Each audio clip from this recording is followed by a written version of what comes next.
This conference will now be recorded. Hello, everybody. Jordan Girth here from the National Weather Service Office of Observations. Thank you so much for joining us for this important satellite book club. It is, in fact, our 100th session of the Satellite Book Club seminar series, an important milestone in our effort to bring together our operational and user community on satellite topics, especially in light of the pandemic.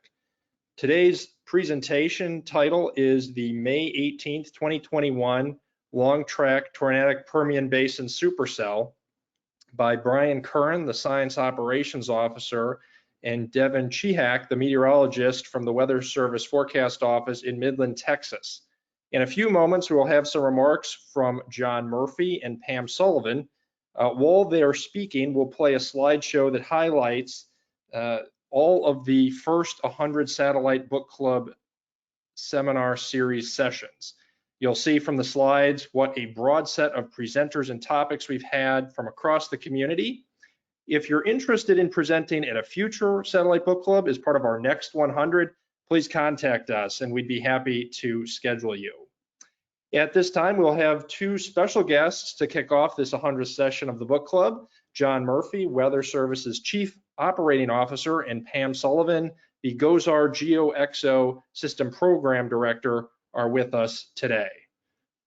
John, over to you. Hey, thanks, Jordan. It is indeed my pleasure to join you all today. It was one of the rare times I poked my head into my office since the pandemic started, and Lee Byerly pokes his head into my office and says, "Hey, can I talk to you for a second?" and invited me today. And it really, I was, like I said, it was my pleasure because, Tower S, the whole Tower S activity began under my watch when I was the Office of Science and Technology many years ago, and we were trying to develop use cases to ensure we were going to be ready for what became GOES 16.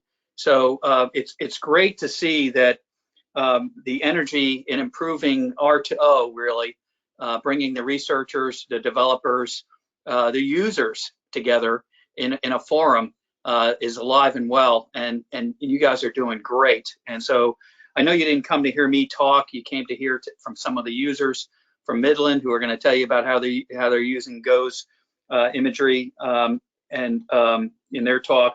But I just want to thank everybody for doing this and for continuing the charge to improve R2O and the exploitation. A special shout out to our partners over at NESDIS. It's been a great partnership with the GOES program dating back, a good decade or more, where we've been trying to really take advantage of these technologies. Just a little war story for you all. It's one that I share with some of the offices when I visit. Is back when I started as a forecaster in our early GOES imagery, I remember in an operational sense when we went to rapid scan, meaning that I would get an image every 15 minutes. So just put that in your pipe and smoke it. We've come a long way, and a lot of great capabilities over there, and we owe it all to the people over at NESDIS. And Pam, I think I've teed you up nicely as a program manager. Thank you for all you're doing for our users. Thanks very much, John. We'd love hearing from the users and that our work is valued. So thanks very much for being here, and happy 100th to the Satellite Book Club. And thanks, Jordan, also for the introduction. But mostly I wanted to thank the folks that are making the Satellite Book Club possible. And mostly that includes the folks from Weather Service, the folks from NESDIS, that take the time to put the presentations together to share, their specific expertise with others to make it more useful for everybody. It's amazing. Just looking back at the list of topics, it's amazing the range of environmental phenomena that have been covered and the different kinds of tools that you all have brought to bear to better understand and predict those phenomena. So this is a really fascinating series that I've enjoyed being part of.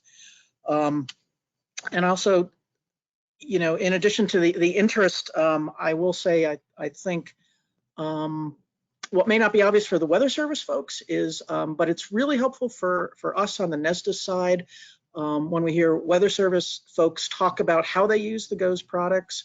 It's super helpful for us to understand that so that we can better tune those products to meet your needs. So we appreciate very much being part of this dialogue as well.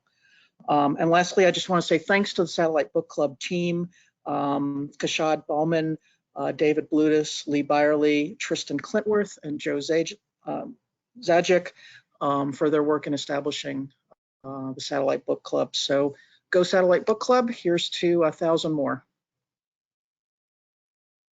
All right, thank you so much, John and Pam, for those remarks, and thanks for taking the time this morning to speak to the importance of the collaboration across all of our field offices within the Weather Service and the collaboration between Weather Service, NESDIS, GOES-R, and the JPSS programs. I'd also like to thank all of our attendees, all of you in the audience for being with us to celebrate this milestone today. So without further ado, we'll go into the standard form for the Satellite Book Club, which is to remind you that there will be an opportunity for Q&A after the presentation. We're particularly interested in hearing from our field offices and regional headquarters. Post your questions in the chat, and we will field them in the order they are asked. As I mentioned, our presenters today are Brian Curran and Devin Chehak. Brian Curran started working for the federal government at the National Severe Storms Laboratory as a part-time student meteorologist aide in 1982, eventually becoming a field support meteorologist at NISL in 1988. In 1990, he transitioned over to the NWS as an intern at Weather Service Forecast Office Norman. Brian pulled a brief stint at Weather Service headquarters in the Techniques Development Laboratory between 1992 and 1994, then went back out to the field as a journeyman forecaster at the forecast office in Fort Worth, moving to Midland, Texas as a lead forecaster in 1998 and promoted on station to be the Sioux in 2007. So Brian hopes to remain at Midland until 2030 with 45 years of service by the time he reaches retirement. Well, that is an inspiring career journey. Joining him, we have Devin Chehak, who received his bachelor's degree in 2018 and master's degree in 2020 from the University of Illinois Urbana-Champaign in atmospheric sciences. His thesis was focused on quasi-linear convective system tornadogenesis environments, and he joined WFO Midland in June of 2020, probably not quite thinking about retirement yet, but also hoping he has a great, long, prosperous career in the Weather Service. So Brian and Devin, welcome to the Satellite Book Club, number 100, and thank you for taking the time to present today. Well, thank you for having us. Yeah, thank you for having us, and thanks for the opening remarks. I was, asked if I wanted to do a Satellite Book Club, and next thing you know, they were like, "Oh, do you want to do the 100th?" I was like, "Sure." So here I am. So yeah, my talk today is Supercell we had last year on May 18th, 2021, and we'll kind of dive into why this Supercell is kind of unique.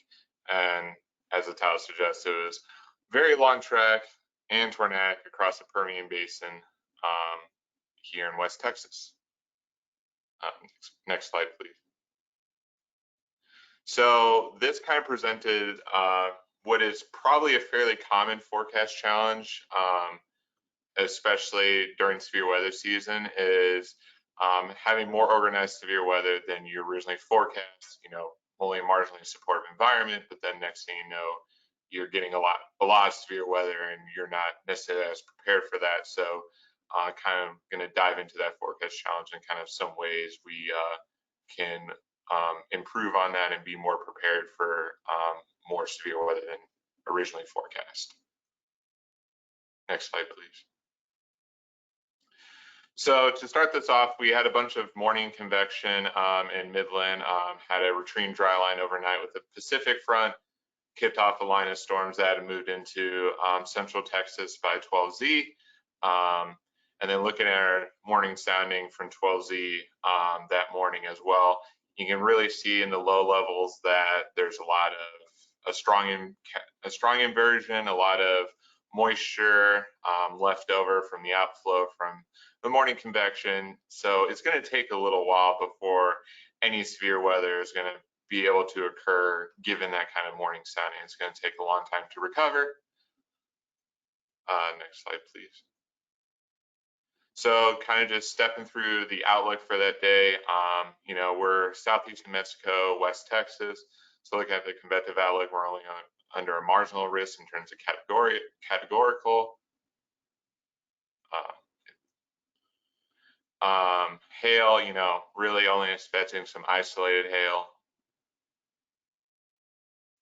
Same thing for wind. And then we're not really even expecting a tornado, an isolated tornado. We're just really expecting maybe some hail and strong winds at this point during the morning outlook. So then stepping forward several hours to the early part of the afternoon, just kind of looking at that environment. So here's 18Z, here's some surface observations, and then the black and white is the radar composite. So you can see that mid-50s dew points have kind of overspread much of the Permian Basin. But then you can also see that some, you know, upper 50s to low 60s dew points are beginning to fill back in from the southeast, slowly advancing northwestward. And then as I was annotating in some isodrosotherms, you can kind of see that there's this little bit of a kink in the isodrosotherms, indicating that there could be a solid boundary there. And then circled in red, that you can kind of make out a little echo there in the radar composite. That's some showers that are currently ongoing just east of Hobbs and Mexico, and this will eventually be the thunderstorm of interest for today. So stepping forward another 2 hours, showers intensify, begin to form into a thunderstorm. And it initially becomes severe, still not expecting a whole lot. Environment's still only marginally supportive. You know, we're only really looking at about, you know, 1,000 joules per kilogram of mixed layer cape, bulk shear around 30 knots, low shear is very weak. You know, composite parameters are very low or non-existent. So we're not really expecting anything at this point, just kind of some pulse thunderstorms. So this is our first severe thunderstorm warning that we ended up issuing for this storm near Seagraves, Texas. Storm is generally moving towards the northeast. This kind of with the main flow, so not really exhibiting any deviant motion at this time. But storm type divergences kind of have reached around 70 knots, so indicates that core size hail and 60-mile-per-hour winds are possible with the storm, hence the severe thunderstorm warning. Next slide, please. So going forward a little bit, we get a report of 1-inch hail just east of Seagraves across State Highway 83. And then this thunderstorm begins to show characteristics of becoming more of a supercell, which was unexpected given the environment, you know, very marginal. Start developing a little bit of mid-lower rotation, you know, beam height at this distance from the radar, even at lowest tilts, about 1.5 kilometers. And you can see a developing hook echo. Storm is also starting to move more easterly, starting to develop some deviant motion, kind of to the right of the mean flow. So began to get some indications that, you know, maybe a marginal supercell is developing, but still at this time, we're still like, you know, it might not be super short-lived. It might, you know, intensify for a little bit and then weaken given the environment's still very marginal. Next slide, please. So going on to 21Z and looking back at the observations, just kind of seeing how that has changed. You can see that the moisture has really sharpened up as the dry line has started to push east. And you can see just the dry line is still just the west of supercell, so likely in a corridor of minimized sin, you know, kind of right just the east of that dry line circulation. So that's likely helping this storm intensify. And then just the east of the storm that's now moving east, you're seeing that it's very close to those upper 50s and lower 60s dew points along that soil boundary we noted earlier. That's beginning to wash out a little bit, but it's still a little present. So if the storm can continue, you might expect intensification as it moves into the better moisture. So that's something we're monitoring for at this point, that it's potentially moving into more favorable moisture, which could then in turn make it more favorable for severe weather.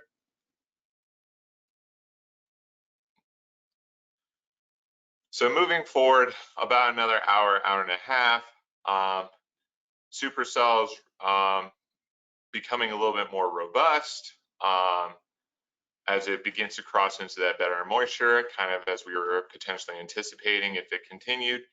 And then it develops what's colloquially known as a kind of a flying eagle signature. And this has been shown to kind of indicate at least some supercell organization. And you can also see a lot of the precip is kind of being advected well towards the north and northeast of the updraft. So supercell is well ventilated, so showing good organization for the supercell. And the storm then also begins to turn even more towards the right, more towards the southeast. So now we're moving, 70 to 90 degrees to the right of the main flow. So strong deviant motion indicating that we do in fact have signs of a very well organized supercell ongoing. So tying into GOES and some of its products, leading up to that radar composite, and at this time, looking at the geostationary lightning mapper, we can see that GLN flash descent density shows a marked increase as it's beginning to intensify and make that deviant motion.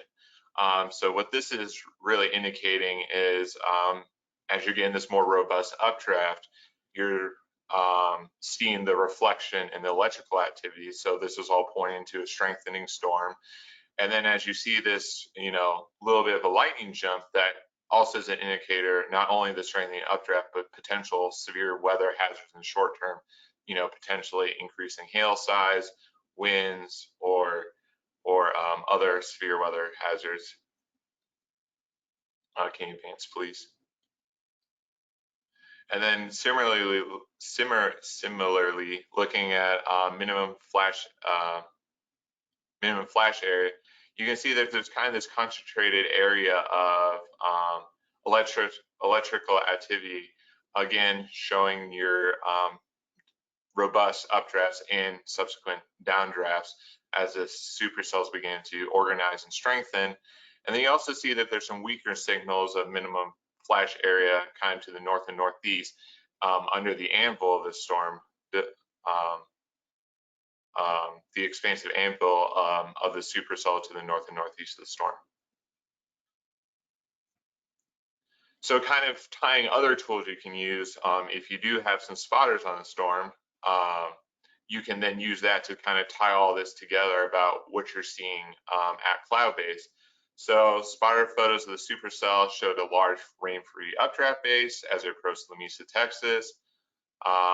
Rotation was noted at cloud base and a distinct U-shaped updraft was developing with RFD slot observed. So again, just indications of a well-organized supercell with an organizing mesocyclone at cloud base. So and then on top of this, numerous reports of gustnadoes and possible landspouts had been occurring. So again, indicating that there's some strong winds associated with this storm, maybe not severe, but at least strong outflow winds coming out from the storm. And then with the presence of landspouts, likely another indication of that soil boundary there, vertical vorticity in the area that the storm is interacting with, and potentially helping lead to this intensification. So stepping forward a little bit further, looking at the further radar evolution, the pronounced hook echo becomes a little bit more pronounced. and spotters were reporting more storm organization and rotation at cloud base. Tornado warning was issued. And then shortly thereafter, reports of a tornado and persistent funnel clouds started coming in shortly after that warning was issued. And you can kind of see in this radar evolution, the storm becomes nearly stationary as all this is occurring. So again, kind of signs of that deviant motion of the supercell as it was getting ready to produce the tornado, and as the tornado was likely occluding, the supercell really became nearly stationary along US Highway 87 north of La Mesa, Texas. So tying that back into how GOES comes into the picture, as the tornado was, as the spotters were reporting the rotation, increasing rotation on cloud base, funnel cloud, and the tornado warning was issued, GLM was again coming up and showing a large increase. And right about the peak in this increase is when the tornado was occurring. So again, showing this lightning jump and then severe weather expected to be ongoing or shortly thereafter. So tying that in. And then if we advance, similarly, minimum flash area showing a good signal of a strong updraft with a lot of vertical motion, showing a lot of electrical activity, and then again, a lot of lightning under the anvil of the storm, again, showing robust updraft, robust electrical activity, and further intensifying supercell at this point. Next slide, please. So here's kind of the picture of the first tornado north of La Mesa, Texas. You can see in the spotter photo, the RFD slot kind of coming in around that little button funnel. And you can't really make it out of this picture, but other chasers who are closer saw rotating dust, strong rotating dust in the field under this. So, you know, given that we saw rotation and at cloud base when the mesocyclone, we confirmed that as an EF unknown tornado. Didn't do any damage, it's just remained in an open field, so that's why I got the EF unknown rating. Only lasted a couple minutes and then before dissipating. So then tying in some other products, and there's multiple ways of looking at overshooting tops and above anvil cirrus, but a good way of tying that in is looking at visibility and infrared RGB sandwich. And what this kind of does is better show contrast of those cold cloud tops in the visible.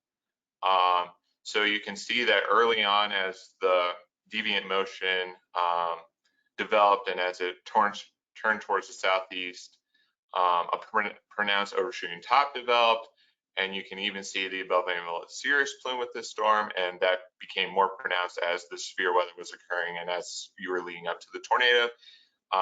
This again, overshooting tops, indicating powerful updraft, especially with a sustained above anvil cirrus plume, very strong updraft, and this is all continued indicator of increasing likelihood of ongoing and near future severe weather with this storm. So skipping forward a little bit, storm continued to be very robust. But based on radar presentation and spotters, became kind of outflow dominant. Weren't really concerned with tornado threat at that particular moment, but multiple hail and wind hail reports were being reported. Not many wind reports. There wasn't a lot of open terrain. But this thunderstorm later reorganized about 2 hours later and had another pronounced hook echo shape, increase in velocities and velocity data, and the local emergency manager actually saw a similar situation in the first tornado with a funnel and rotating dust over an open field, and that was a second EF unknown tornado. So again, very well organized Supercell. Took a little bit minute to reorganize and produce a tornado, but again, produced this. And now I didn't really have time to show this, but you'll just have to take my word for me. But similar features in ghost satellite imagery leading up to this tornado as the first one as well. If you could advance, please. So all in all, you know, for a very marginal day, really we're only expecting pulse thunderstorms. We had a lone supercell. It was really the only storm we had that lasted 9 hours and traveled 320 kilometers from near Hobbs, New Mexico to all the way to near Colorado City, Texas. Had two EF unknown tornadoes and nearly a dozen severe hail reports, with the largest up to golf ball size. So again, for a modest environment, we weren't really expecting this level of organized convection, especially a steady state supercell. You know, very unexpected 9-hour long supercell. I mean, you sometimes struggle to get that in pristine environments, let alone a marginal environment. Next slide, please. So kind of the point of this is just to point out that continued and detailed mesoanalysis can help operational forecasters identify areas where local storm environments are more favorable. So kind of looking at those METAR observations, that little corridor that was kind of shown ahead of the storm where it was more favorable for continued thunderstorm and potential intensification. And then continually monitoring not only your radar, but your satellite and especially your GLM data to look for trends. You know, if the storm's intensifying, is there severe weather ongoing? Is there likely severe weather in the near future? Is the storm strengthening? Those sorts of things. So continually monitoring for that. And then also tying in, when available, any storm spotter photos you have and using that information to paint a complete picture of the storm, from not only from cloud base, but from where your radar can see to cloud top where satellite is best. So kind of having that whole picture approach. And you know, if you're working radar, you're not necessarily able to look at all this, but having someone who can help look at this, can be a dedicated mesoanalyst, or just, you know, whoever's working social media or looking at LSRs and stuff, can be helping you along with keeping tabs on these signatures so that you are prepared for what might happen. And this can help you be prepared for, in this case, more severe weather than was really anticipated and forecast even during the event. Next slide, please. So that's really all I had for this. So I'm free to take any questions now, and I would like to thank everyone for all their help. Brian for helping me put this together, Lee and Kashad for helping me with the satellite data and helping inviting me to the Satellite Book Club, and everyone else who was part of this. All right, thank you so much, Devin. I would like to now turn it over to our facilitator for today, Randy Bowers, meteorologist from the Indianapolis Weather Forecast Office. All right, thanks, Jordan. Yeah, we definitely want to remind people to stick around for the discussion here the next few minutes. We'll look through the questions that come in. So use the chat feature on the right. We want to encourage, obviously, anybody from the field, regional headquarters, and if you can, go ahead and use your full name to sort of, you know, go ahead and let us know what questions you have for Devin and the Midland group. There is an excellent presentation. I can say just real briefly, I'll say from a field perspective, the Satellite Book Club and being able to discuss this is really, really important. I've gotten a lot out of it. Me personally attending these, I've learned quite a bit. So we're definitely very appreciative of that. But let's go ahead and kind of dive into the discussion a little bit, or think of your questions. Go ahead and add them to the chat here. And then while we're doing that, any feedback for the Satellite Book Club, Tristan had put the link in there, I believe, or for feedback. If you can go ahead and use that form to provide some feedback to the Satellite Book Club, that would be excellent too. I want to go ahead and remind everybody too about next week, next Thursday, June 9th. Our next talk will be that'll be at 12 Eastern time. Will be from Kirk Lombardi. and he's a meteorologist at the National Weather Service in Cleveland. We'll talk about the Lake Erie ice rescue from February of 2021. That'll be really interesting too. So again, that'll be next week, June 9th at noon Eastern time. And any questions that are pertain really to the Satellite Book Club, feel free to let the Tower S team know. Lee Byerly or Kashad Bowman will be happy to answer any questions you have about the Satellite Book Club. Or if you need configuration for satellite products, feel free to let them know. They're always very helpful with that. I know we just recently installed one of the satellite products, the Lightning, one of the Lightning products there, so very helpful with that. So feel free to reach out to them. Again, any questions, we'll go ahead and get to those in just a second, but I wanted to remind you to add those to the chat there, and then we'll go through those. But just to kind of start things off for Devin, just kind of a general question here, and just thinking about use of all this data. How can we take the satellite data, the radar data, all the lightning data to help the warning meteorologists anticipate the near-term hazards? If you can maybe talk on that for just a moment. So yeah, I kind of mentioned this in my talk, but obviously, as forecasters, if we see increases in reflectivity or mesocyclone strength, that's indicative of strengthening supercell. Potentially if there's an hail ongoing, hail occurring in the short term, but similarly to using radar, which we're most accustomed to now, with especially if you have a mesocenter, but even if you don't and you're just in CONUS, the 5-minute data is more than sufficient for looking at your GLM data and your vis-IR sandwich, or just visible, whatever you prefer, to look for do you have rapidly cooling cloud tops, overshooting tops, or lightning jumps, indicating that you had this strong updraft pulse, indicating that you potentially are going to have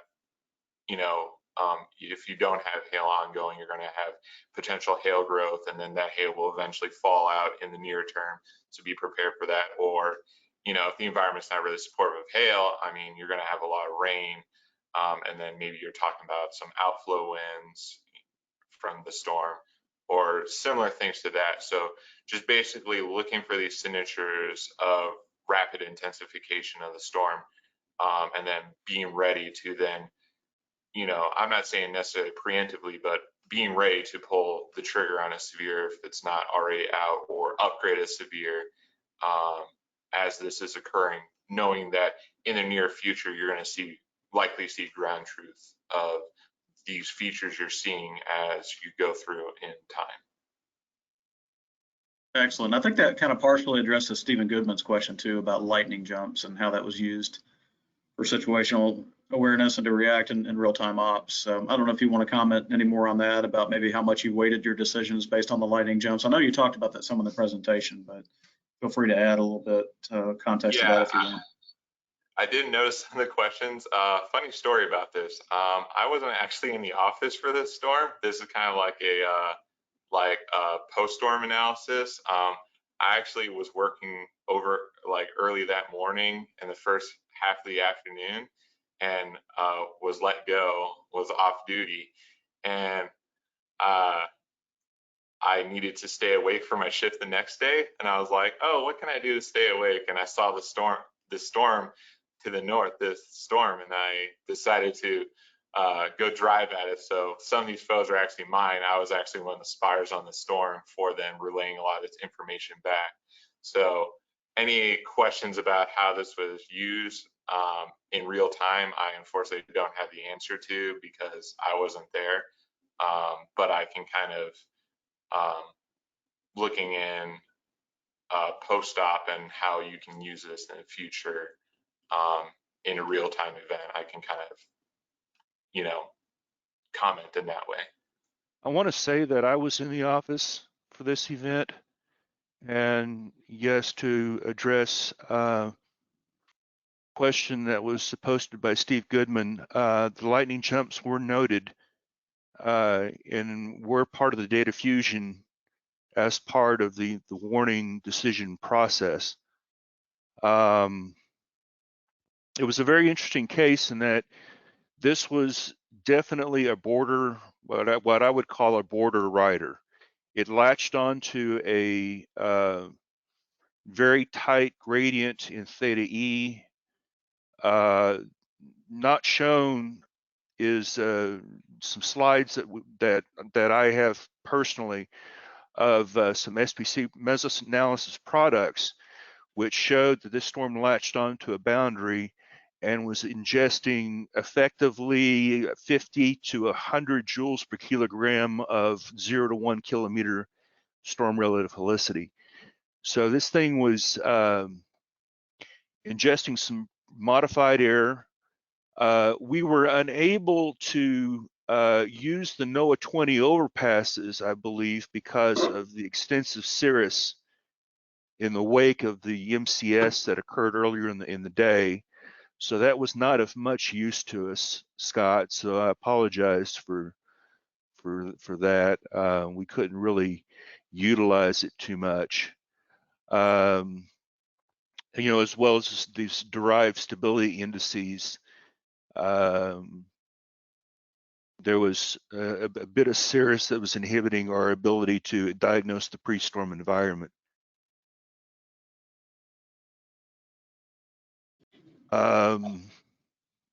Jack, I don't know about the frequency of storms to get EF unknown ratings.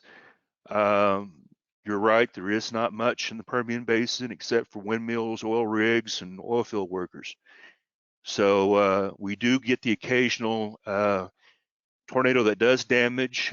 We had one EF2 last week, and we had an EF2 earlier in the month of May that did some damage.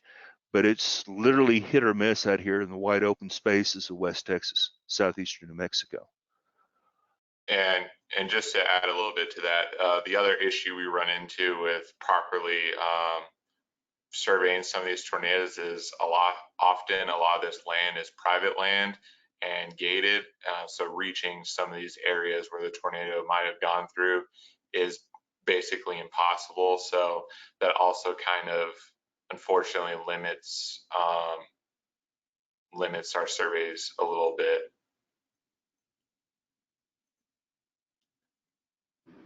Hey, Brian or Devin, Pete Wolf down in Jacksonville had mentioned WAFs that weren't on forecast. Did you get any use out of it that day? If you've already mentioned that, I apologize, but I was just curious on that based on what Pete was talking about there. I would have to go back and look. I'd have to go back and look to see whether WAFs was in our domain. Yeah, we were not in the domain that day. It was further east with a slight risk over central Texas ahead of kind of basically that morning convection ahead of it was where the main corridor severe weather was located. So this was kind of also the point of the talk is sometimes you don't have all the tools at your disposal in these marginal environments because you're not expecting anything. So you might not have a mesoscale, you might not have WFO, you might not have, you know, various things. So just using what you have at your disposal to you know, make the best forecast decisions you can. Okay, that's good to know. And yeah, anybody else that has any questions, feel free to add to it. I've got one that I was going to ask that kind of pertains to this a little bit too, and you may have spoken a little bit on this, but I'm always curious to get as much detail as I can on this. If we think about now what we have with all the satellite data, you know, tremendous amount of data that we have that we didn't have before, and how mesoanalysis has evolved with time. I'm curious if you have any perspective, maybe Devin, I know you've been there for a shorter time, but certainly Brian, if you can add anything to this about how mesoanalysis is performed at the Midland office and maybe how that's changed over the last several years. Well, I spend most of, Randy, when weather's active, I'm usually the mesoanalyst. That's what I tend to gravitate to. So what I will look for are clues in surface and in you know, basically just a data fusion of all the products that I can get my hands on. It's a fire hose of data. It's a very diverse set of data that we try to mold and shape into a conceptual model of what the atmosphere is about to do. And sometimes it can be very problematic. So as Devin said, you have to kind of use the tools at your disposal, and that's what the beauty is about using the GO 16, 17, and 18 birds in mesoanalysis, because we have that capability of getting 1-minute resolution data. We have these neat RGB curves that can pick out features that the human eye may not be drawn to immediately. Combine that with surface analysis, with convection allowing model analyses. Just a data fusion is how I see things have evolved over the last several years. Of course, when I started with the Weather Service back during the modernization, we didn't have mesonets, or we didn't have, 5-minute resolution data from satellite would have been a dream at that point. Now we can run a convection allowing model in the cloud. Such things like, we didn't even think were possible back 30 years ago. Yeah, that's an interesting perspective, and there's been good discussion in here. I know Pete has mentioned these sharp gradients and, trying to see those in SBC mesoanalysis page. You can see it to a certain extent, but the real observational data, the texture to the cumulus fields, various things you see in satellite are so important to that, and that plays into the mesoanalysis. Yes. So yeah, it's really interesting to Absolutely. hear your perspective on that. Absolutely, yeah. And having tools at our disposal like the West Texas Mesonet is also very helpful, because we have more granularity in our surface data that we can then go in and do an objective analysis on, or I'll break out my pencils and do a hand analysis on those data and tease out what I'd say is you tease out patterns from data and data from patterns. Yeah, that's a good way to put it, Brian. I could go on and on about this. Obviously, it's a fascinating topic. It's just amazing how much satellite ties into mesoanalysis. It's a big part of it. Even here in Indiana, since leaving Norman and coming to Indiana, it's we don't have quite as many days where you have a clean slate start and you can watch the cumulus field evolve, but there are the days still, even with the more prevalent stratus days leading up to a severe event, there are things you can tease out of satellite data to really help. So Absolutely. Really good presentation, really a fascinating topic. Anybody else have any questions? Feel free to enter those in the chat here. We've got a couple more minutes.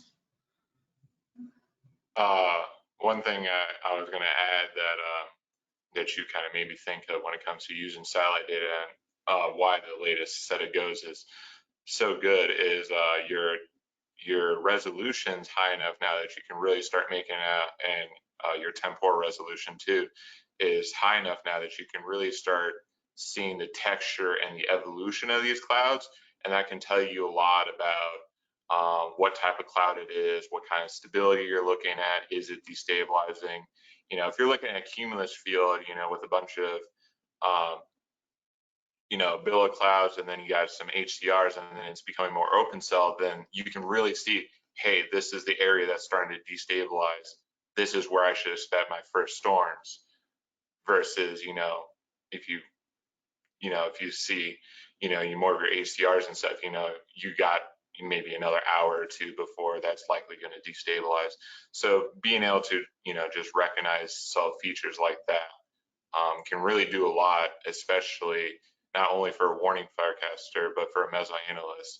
So like, just to bring an example from yesterday, we were using a lot of visible satellite tools to kind of figure out what was our corridor of greatest severe weather threat, similar to this case, and then where were we expecting our first storms to be, and then satirizing our warning forecasters. And we can also message that information to our partners and customers as well. So this whole data fusion is really an end-to-end process, from the instruments to the machines, to the human beings, and ultimately to our customers and partners who rely on our products and services. Yeah, well said. And we don't know the future. It's pretty exciting what we can do with machine learning to recognize some of this, and eventually, that's going to provide us a much better product, and what we can do with that will be pretty amazing. But at least for now, what the human analyst can do to be able to look at this data and look at be able to kind of integrate that into mesoanalysis. And again, like you said, translate that to something that's useful for the end user is really amazing. And it's something that we just had a conversation about that here at the Indianapolis office, a similar case to what you guys were talking about, but it's that repetition and exposure to go back and look at these cases and, you know, present these at the Satellite Book Club and have these type discussions like we're having now. That's so important. It builds that muscle memory. Yeah, that's really important for sure. Okay, I don't think we have anything else, so we can probably go ahead and turn it over to Jordan at this time to kind of wrap things up, unless anybody else has anything to add to the conversation here. I think there was just one last question from Jack.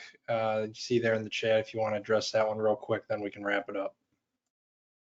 Okay, yeah, it looks like you know, talking about couplet strength and the radar and satellite that induces warning issuance could be something to store versus unknown. Let's see here. I'm trying to same for water spouts. I think I understand the question. Some proxy observations, and I know that the OPG is going to be running an experiment this summer in using radar data to give an estimation on vortex strength in real time. So something along those lines with maybe a human machine mix of products will fall out of this, and perhaps we can be a little more specific on those tornadoes and those circulations that are not assigned the damage indicator because they only affected cropland. Sounds good. Yeah, I apologize, Jack. I didn't see the first part of that, but very interesting. All right. Well, I think I'll take over from here as we conclude our 100th session of the Satellite Book Club seminar series. I just once again like to thank our presenters for today, Devin and Brian, and thanks so much to Randy for facilitating that great discussion to wrap it up. As Randy has already mentioned, the Satellite Book Club continues, number 101, next week back at our normal time, which is 12 noon Eastern time. Kirk Lombardi is going to talk about an ice rescue on Lake Erie in February 2021. So switching gears, one last facet of wintertime challenges. So I hope you'll join us next week, Thursday at noon for that presentation. In the meantime, if you have any questions about satellite products in AWIPS or the Satellite Book Club, please reach out to our Tower S team, Lee Byerly and Kushad Bowman.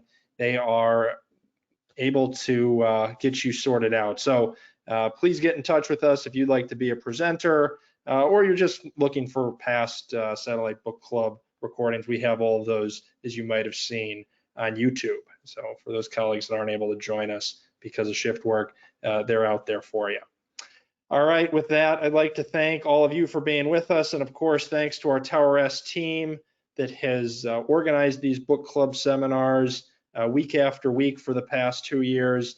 It's been really great, and we're looking forward to the next 1,000, as Pam Sullivan said earlier. Take care, everybody. Stay well, and have a great start to meteorological summer. Bye now.